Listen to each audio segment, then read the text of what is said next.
So if you're chasing speed at all costs, thinking about your pace and how it will look on Strava while you're running, pushing every training run into a practice race day, this video is for you. One of these lessons can significantly increase endurance, and it's the battle we all face every single day. And it's not the intense training you're thinking about. Question for you: why do so many runners feel like they're always tired, injured, or plateauing, even when they train all the time and really hard? Let's dive into lesson 1, the underrated power of the easy run. Think of all your training like building a house. Speed workouts are the flashy roof, but the easy miles are the rock-solid foundation to which all things are built. Many runners hammer away every single session, thinking harder means faster.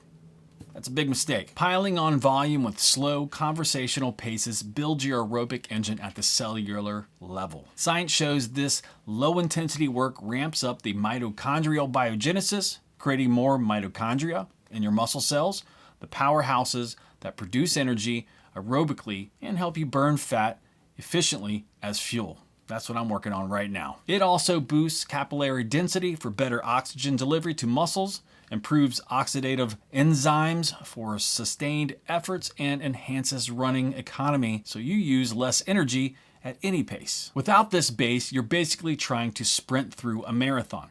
Inefficient, exhausting, and prone to bonking. Question: ever wonder why pros seem to recover like superhumans?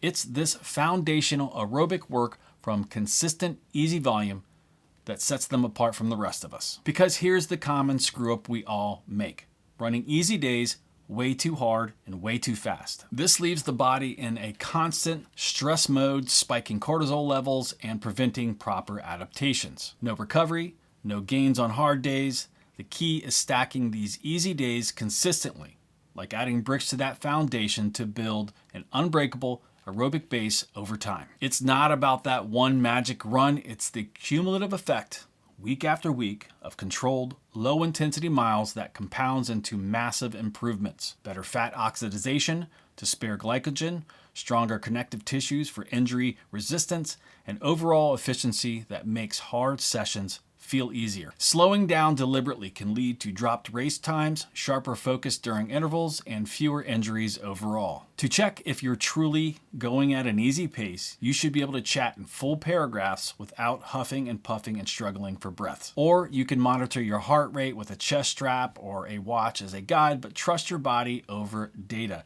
Sometimes perceived effort is the best indicator. Question: why does progress sometimes stall or even go backwards despite logging more miles and harder workouts? Look, progress isn't linear. It's about the intangibles. Speed comes from mastering recovery, nutrition, mindset.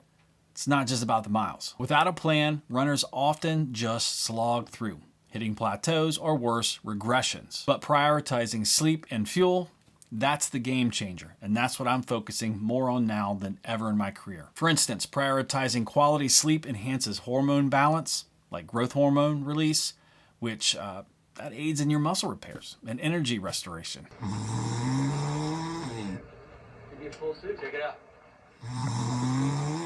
Nutrition-wise, focusing on balanced macros, carbs for fuel, proteins for repair, and fats for endurance. This ensures your body has the building blocks to adapt to your workouts. And the mindset, it's the glue. It's cultivating mental toughness through visualization or positive self-talk that turns daunting long runs into achievable steps. And doing hard things makes you be able to do hard things later on. So why does any of this matter? Because ignoring it leads to burnout, where motivation tanks and small setbacks feel insurmountable. You get injured and you're depressed and you feel like it's never going to get better. So let's experiment.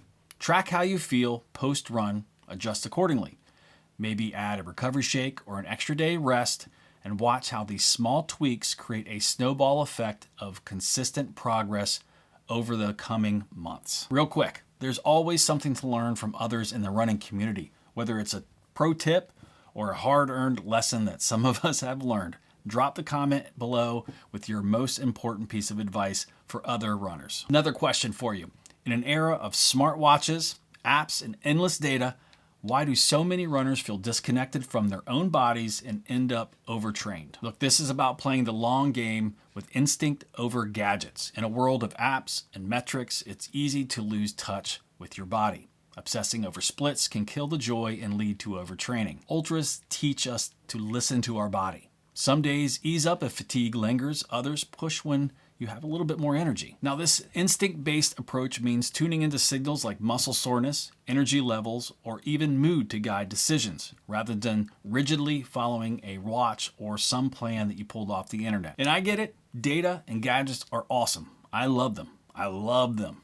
But they're just tools. Another data point or a piece of feedback to consider, not something to obsess over. Ultimately, trust your body's feedback above all things. It's the most reliable guide you have, and it's free. The overload of data from wearables can paralyze runners, making every outing feel like some performance review instead of a fun, freeing experience, which running should be. It really should be. You shouldn't be stressed out there over what this thing is telling you. Telling me I should be going to sleep right now. Instead, embrace delayed gratification. Fitness isn't a quick thing. It's not a microwave meal. It's a slow cooking, baking thing like a turkey, where patience yields the most rewarding results. By playing this long game, you avoid the pitfalls of short-term intensity spikes that fizzle out, building sustainable habits that keep you running strong for many, many years. And that surprise strategy that I mentioned at the start of this video, it's embracing the corporate grind parallels. Consistent, boring habits like easy volume and recovery rituals, not flashy speed work.